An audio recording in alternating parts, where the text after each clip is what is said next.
Saudações a todos, meu nome é Alan Trindade, esse é o Resenha Oculta e hoje nós vamos falar sobre o Kybalion, o estudo da filosofia hermética do Antigo Egito e da Grécia.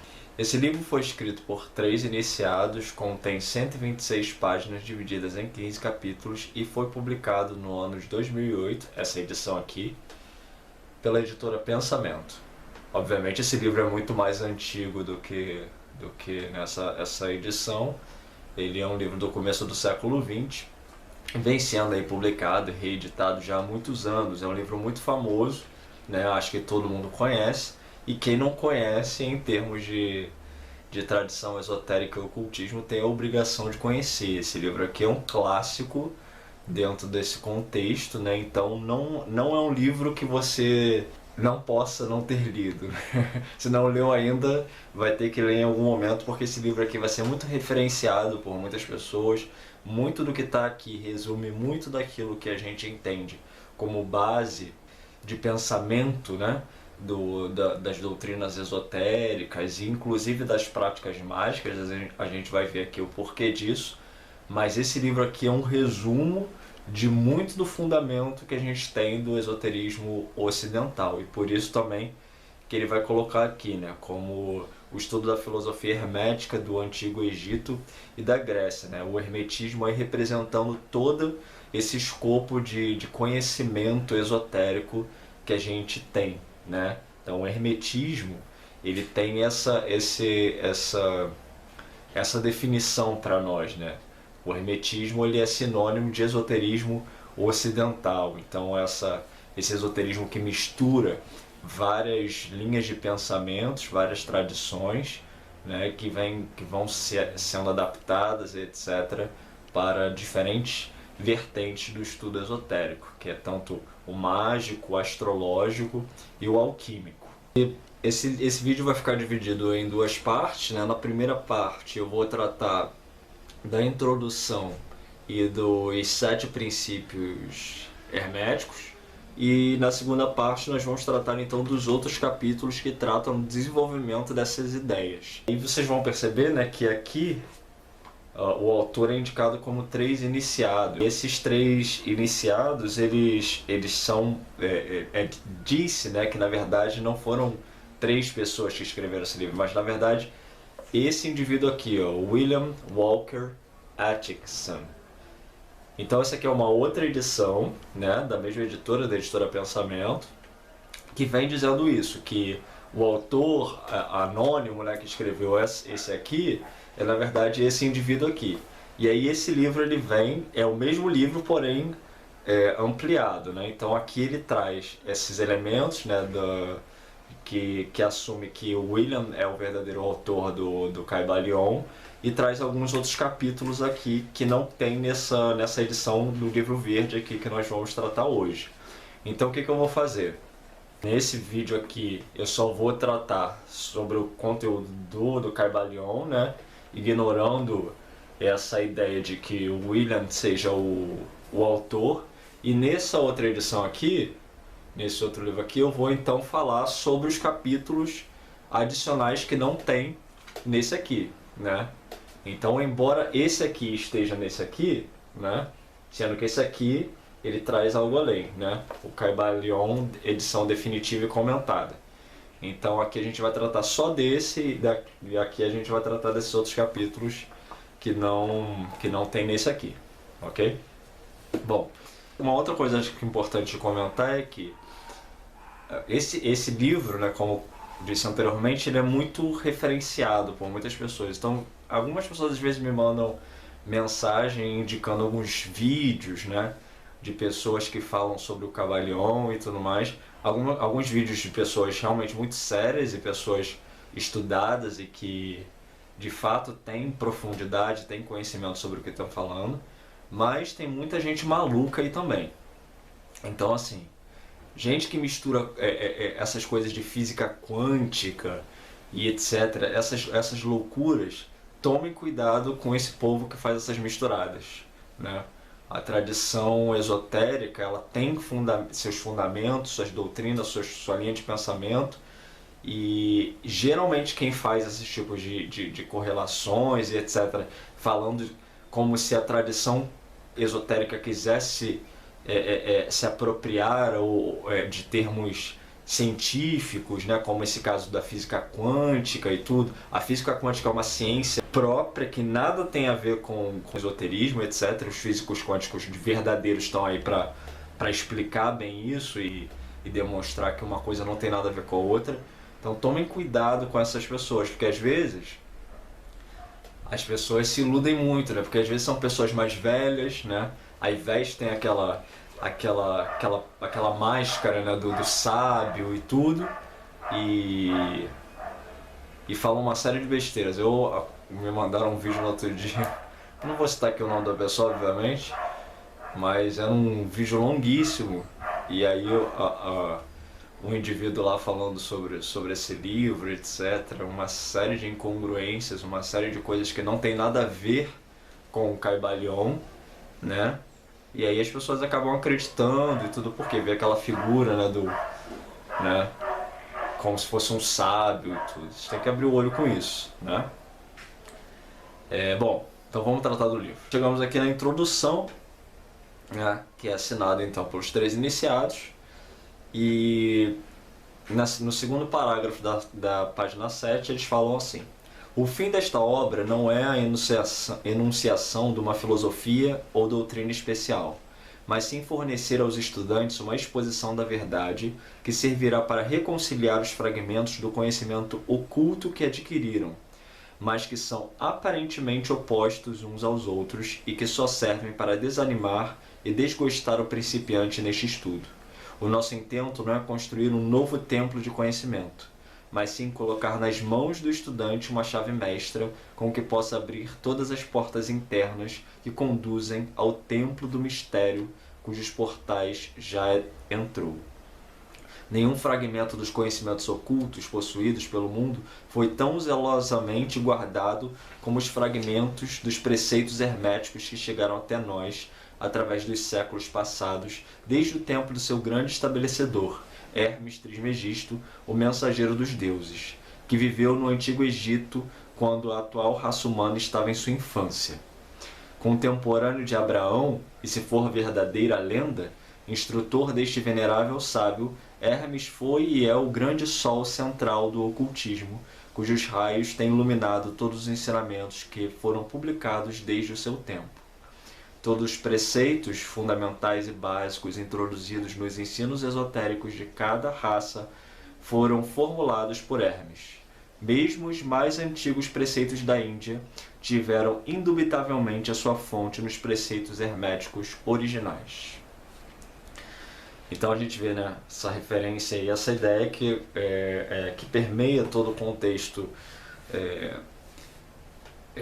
esotérico, né? Talvez lendário, não dá pra gente saber, né? E como os próprios iniciados aqui colocam, né? Se a lenda for verdade, então, mas o que a gente se refere a esse grande fundador, né, do conhecimento esotérico ocidental como sendo Hermes, né? Ou Thoth, né? Tehuti, no Egito, né? Então os nomes mudam, mas a ideia é a mesma, né? De que esse indivíduo, que seria então esse mensageiro dos deuses, que deu toda essa base para que nós pudéssemos compreender e praticar tudo aquilo que nós praticamos. E aqui ele vem falando então que esse indivíduo, né, ele seria então essa grande referência do mundo antigo, né, onde sábios de várias partes do mundo foram até o Egito para então beber dessa fonte, né, de conhecimento através de Thoth, né, de Hermes. Mas esse conhecimento ele se manteve velado durante muito tempo, né, porque não era interessante entregar pérolas aos porcos, né, e também havia-se sempre esse risco, né, da ignorância alheia poder condenar esses indivíduos à crucificação pública, né? Então, isso durante muito tempo se manteve, né, encerrado dentro dessas, que a gente chama dessas escolas de mistérios, etc. O conhecimento muitas vezes era passado através de simbolismo e tudo mais, para que também esses indivíduos pudessem se proteger desse tipo de gente. Chegamos então ao capítulo 1, que ele chama de A Filosofia Hermética. Então ele vem falando mais sobre essa questão de Hermes, e vem falando que esse conhecimento ele foi propositalmente espalhado pelas diferentes doutrinas e religiões existentes ao redor de todo mundo, justamente para que evitasse o sectarismo, né? Para que cada parte pudesse então desenvolver a sua própria percepção, né, dessas verdades, dessas leis a partir de sua própria conjuntura. Então é isso que a gente percebe. É interessante porque às vezes algumas pessoas falam comigo assim, por que você não gosta da religião tal, mas às vezes você cita passagens dessa ou daquela religião. E é justamente por causa disso, porque existe aquilo que é comum a todas as religiões, né? Existem certos princípios que eles são base, existe aquilo que foi se desenvolvendo e tornou-se excesso, vamos colocar assim. Mas que tinha ali talvez a sua função daquela conjuntura e tudo mais. Mas a gente percebe que, de uma forma geral, né, as religiões elas têm certos princípios que são comuns à grande maioria delas. A gente nunca pode falar em todas, né? Porque o número de religiões existentes no mundo é muito grande. Mas existem certos princípios que são muito fundamentais e fazem parte do pensamento das grandes religiões existentes no mundo. Então, é isso que muitas vezes as pessoas têm dificuldade de entender, né? Elas invertem o processo. Não é porque a gente percebe que existem verdades que são comuns a todas as religiões que a gente pode dizer que todas as religiões são iguais, né? As religiões são diferentes, os pensamentos são diferentes, mas existe aquilo que há em comum. Então, por mais que às vezes a gente critique uma determinada religião, aquilo que é fundamento universal, é lógico que a gente não vai criticar, né? Porque a gente percebe que existe também ali aquela mesma lei, aquela mesma verdade. Às vezes interpretada de uma outra forma, às vezes posta de uma outra forma, mas ainda assim, às vezes possui base igual. Então é nisso que às vezes a gente foca. Então depende muito do contexto sobre o que a gente estiver falando, né? E aí ele fala assim na página 16. Nos primeiros tempos existiu uma compilação de certas doutrinas básicas do hermetismo, transmitida de mestre a discípulo, a qual era conhecida sob o nome de Caibalion, cuja significação exata se perdeu durante vários séculos. Este ensinamento é, contudo, conhecido por vários homens a quem foi transmitido dos lábios aos ouvidos desde muitos séculos. Estes preceitos nunca foram escritos ou impressos até chegarem ao nosso conhecimento. Eram simplesmente uma coleção de máximas, preceitos e axiomas não inteligíveis aos profanos, mas que eram prontamente entendidos pelos estudantes, e além disso, eram depois explicados e ampliados pelos iniciados hermetistas aos seus neófitos. Estes preceitos constituíam realmente os princípios básicos da arte da alquimia hermética, que, contrariamente ao que geralmente se crê, baseia-se no domínio das forças mentais, em vez de no domínio dos elementos materiais, na transmutação das vibrações mentais em outras, em vez de na mudança de uma espécie de metal em outra. As lendas da pedra filosofal, que transformava qualquer metal em ouro, eram alegorias da filosofia hermética perfeitamente entendidas por todos os estudantes do verdadeiro hermetismo. Então isso aqui já é uma outra questão, né? Mas eu destaquei isso aqui, uma outra questão porque a alquimia, né? Já falei isso aqui outras vezes e não vou cansar de repetir, ela é uma arte que é física também, né? Embora ela modernamente tenha ganhado esse ar aí de que é apenas uma coisa mental, espiritual e etc., ela é mental, espiritual e física, e por isso mesmo concorda com os princípios herméticos que são trinos, né? Então, os princípios herméticos sobre a criação são corpo, mente e alma, né? O corpo, alma e espírito, né? Vamos colocar assim. Então, a alquimia ela também é composta por esses três elementos. Ela atua no físico, ela atua na alma e ela atua no espiritual. Então, o que ele está destacando aqui é mais em função de como esse livro vai se desenvolver, né? Que ele vai pegar esse elemento, né, alquímico e vai lidar com esse aspecto espiritual, mental e etc., que a alquimia também se destina, né? Mas a gente tem que sempre lembrar que a alquimia também é física, existe laboratório alquímico para você lidar com os elementos fisicamente, ok? Esse povo aí que fica falando que a alquimia é só mental, não entende nada de alquimia. Chegamos então ao capítulo 2, os 7 princípios herméticos. Os princípios da verdade são 7. Aquele que os conhece perfeitamente possui a chave mágica com a qual todas as portas do templo podem ser abertas completamente. Então, aqui nós temos, né, os tão famosos 7 princípios herméticos. Os 7 princípios em que se baseia toda a filosofia hermética são os seguintes: o princípio do mentalismo, o princípio da correspondência, o princípio da vibração, o princípio da polaridade, o princípio do ritmo, o princípio da causa e efeito e o princípio do gênero. Então a gente começa falando aqui sobre o princípio do mentalismo, né? Eu vou trazer um outro livro aqui depois, que é aquele livro The Secrets, da Rhonda Byrne, para falar um pouco sobre como essa ideia se desenvolveu de uma maneira um pouco torta, a meu ver, dentro do ocultismo, do esoterismo, etc. Mas é interessante a gente ter essa base aqui sobre o que esse livro está nos passando, né? Sobre o que é esse princípio do mental, do mentalismo, etc. Esse princípio parte da seguinte ideia: o todo, e frisa-se isso, né? O todo é mente. O todo é a realidade substancial presente em toda a manifestação. Tudo que existe é uma manifestação mental do todo. Então, se você imaginar qualquer coisa que existe no universo, isso é uma manifestação mental do todo. E o todo está presente em tudo aquilo que existe nessa manifestação. Então, o universo inteiro é uma projeção do todo. E o todo se faz presente nesse universo. Então, partindo desse princípio, fica uma coisa assim meio abstrata, né, de entender, mas falando em termos, tentando simplificar um pouco a ideia, e correndo o risco de ser mal interpretado, vamos lá. Digamos que, vamos pegar aqui o que acontece com a gente quando a gente dorme, né? Vamos esquecer por um segundo todas as teorias sobre sonhos e tudo mais. Vamos esquecer isso tudo por um segundo, sobre projeção astral, esquece isso tudo. Pensa apenas no objeto sonho, né? O teu sonho, ele é o quê? Em termos gerais, ele é uma projeção da tua mente.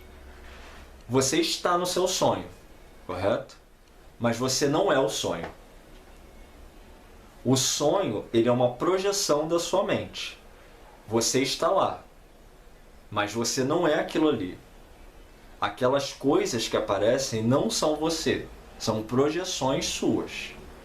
Então, basicamente, a ideia seria essa: que esse universo, ele é uma projeção, ele é como se fosse um sonho do todo, de algo que está aqui, mas que não é isso aqui.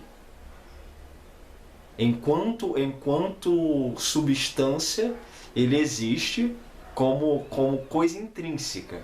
Ele está em tudo que existe, né? Porque ele é o criador, vamos colocar assim, de tudo isso. Ele é quem projeta todo o universo que existe à nossa volta. Ele está em tudo. Mas ele é algo que não é isso aqui, né? Da mesma forma que nós não somos os nossos sonhos. Os nossos sonhos são projeções da nossa mente. Nós estamos nos sonhos, mas os sonhos não são nós. Você, quando está lá no sonho, você não é aquela pessoa que está ali. Aquilo ali é uma projeção sua, né? Aquelas pessoas, e tudo aquilo que se apresenta ali são projeções da sua própria mente. Então, em resumo, de uma forma acho muito simples, para a gente começar a entender esse princípio, é isso, né? O universo é um sonho desse todo. E aí ele vem falando que o estudante hermetista, né, ou seja, aquele que ainda está no princípio desse conhecimento, ele ainda não domina esse conceito, né? E, portanto, ele não tem condições de se utilizar dele de forma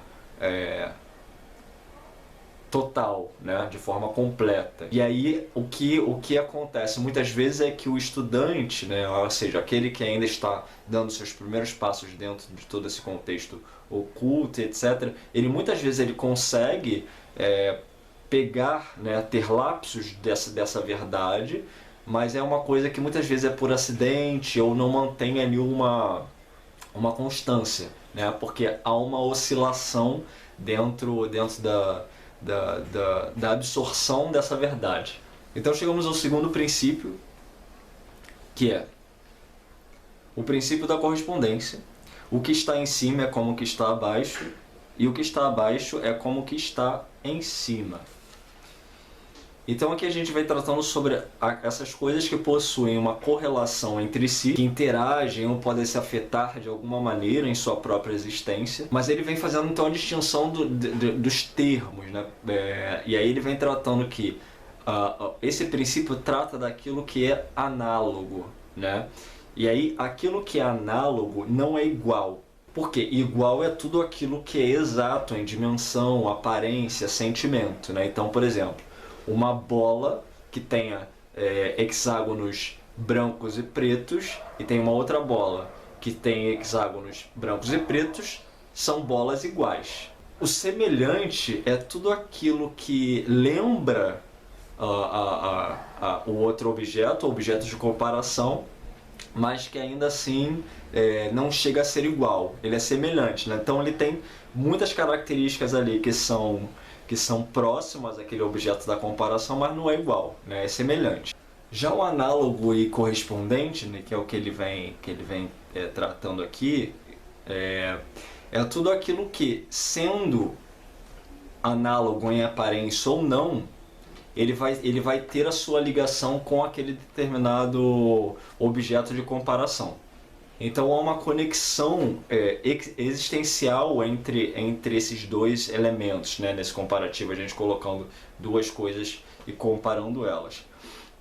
Então o que vai ser exposto aqui é que, por exemplo, o nariz ele se corresponde aos pulmões. Por quê? O nariz ele não é igual ao pulmão, né?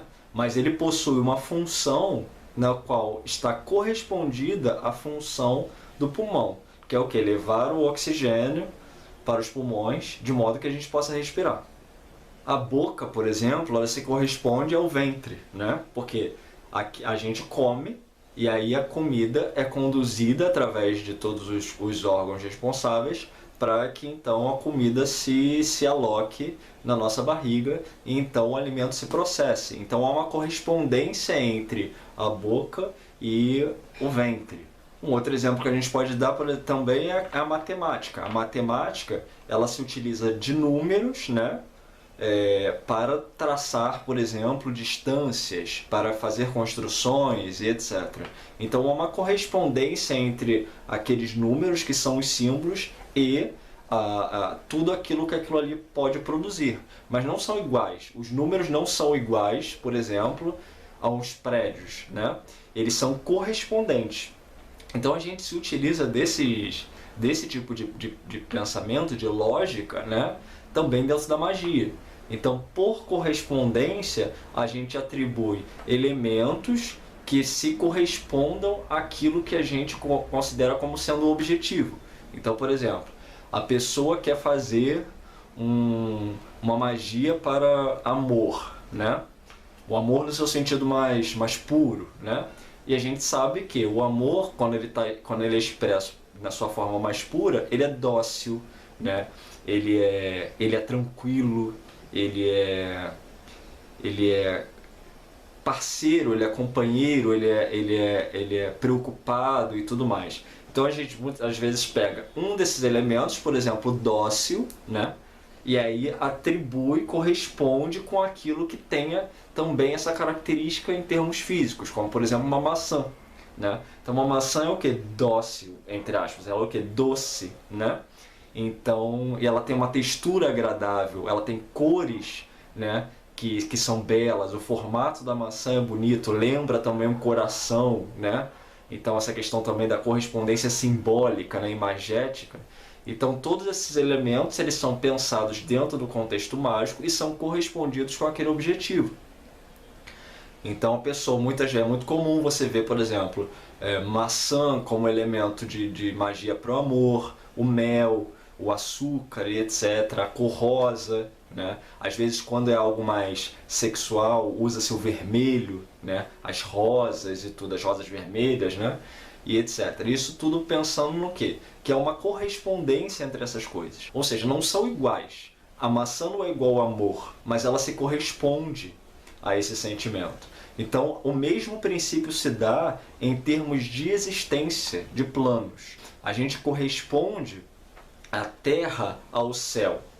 Há uma ligação entre os planos existenciais, mas eles não são iguais, né? Então o que fala aqui, por exemplo, o que está em cima é como o que está embaixo e o que está embaixo é como o que está em cima, é por um sentido de correspondência. Há uma interferência mútua entre aquilo que está em si acima, ou seja, os planos espirituais, interferindo naquilo que está abaixo, e o processo inverso. Porém não estão em par de igualdade. Não são iguais, eles são correspondentes. Por quê? Se estivessem em par de igualdade, não existiria uma hierarquia.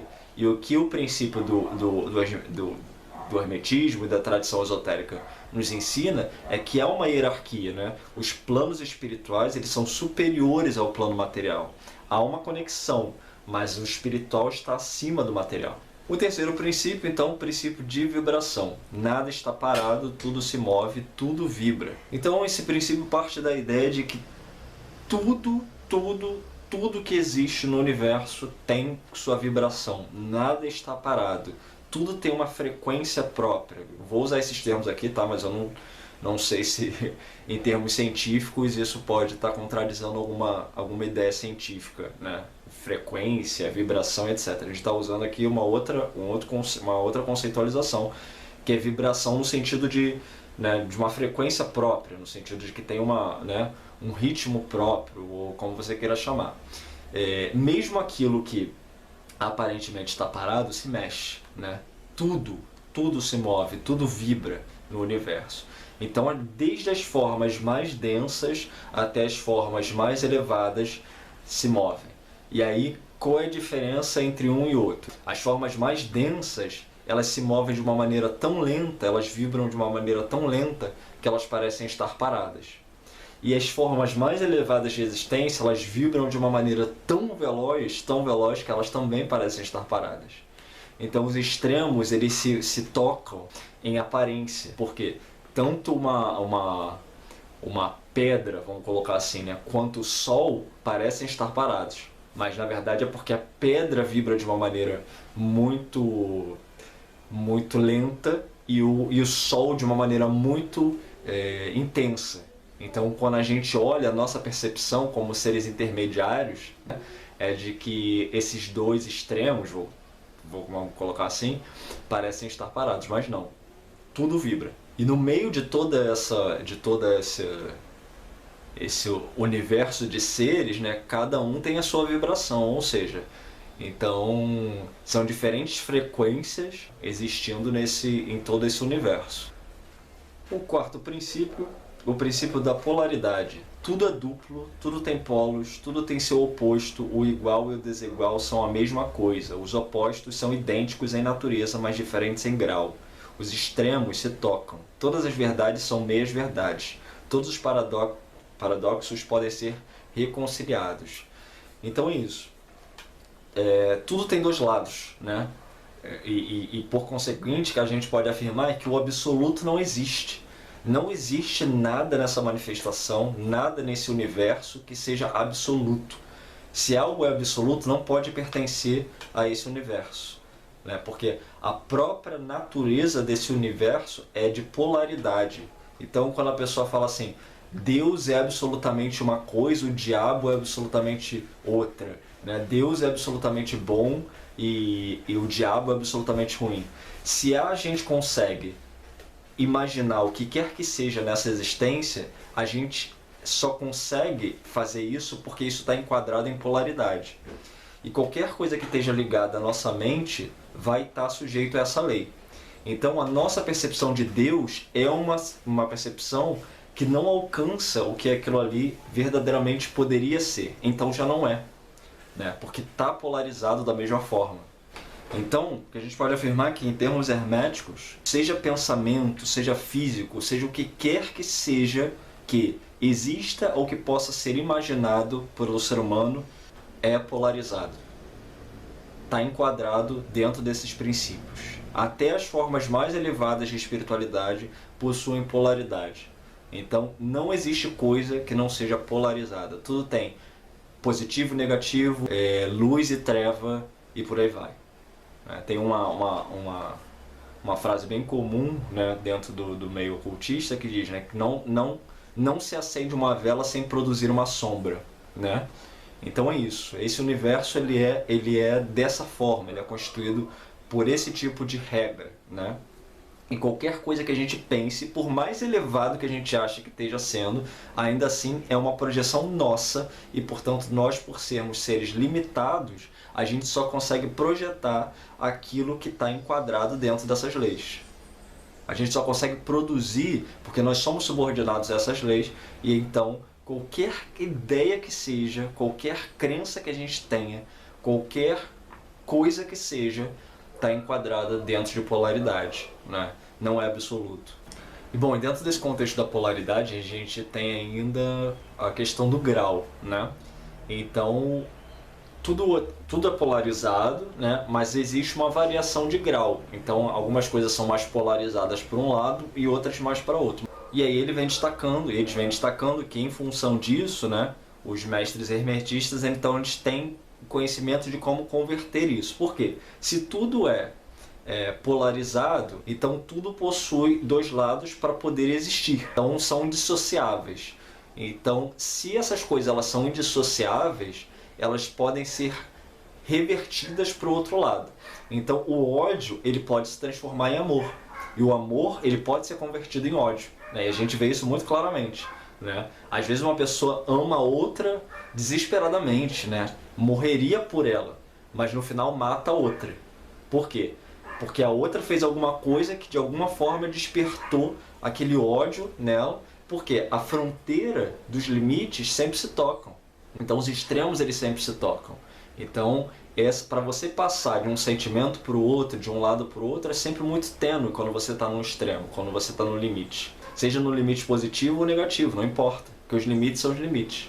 Então, os mestres hermetistas, né, eles fazem isso conscientemente, de modo a se manter sempre no caminho do meio, né? Você não alcança um extremo do amor nem um extremo do ódio. Você faz o quê?